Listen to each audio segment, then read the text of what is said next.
SQ sports নামে একটি প্রতিষ্ঠান যারা ফার্স্ট সেকেন্ড এবং 11th এডিশনে চিটাগং কিংসের ফ্র্যাঞ্চাইজি ছিল বিপিএলের, তারা একটি মামলা করেছিল। তারা তো ডিফল্ট করেছে, আপনারা জানেন, তাদের পেমেন্ট ডিফল্ট করার কারণে তাদেরকে টার্মিনেট করা হয়েছে।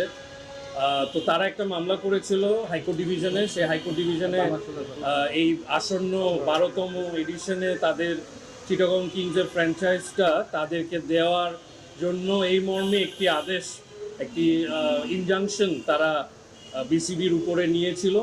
সেটির এগেনস্টে বিসিবির পক্ষে আজকে আমরা অনারেবল চেম্বার জাজ অফ দ্য অ্যাপেলেট ডিভিশন সেখানে আমরা আপিল করি।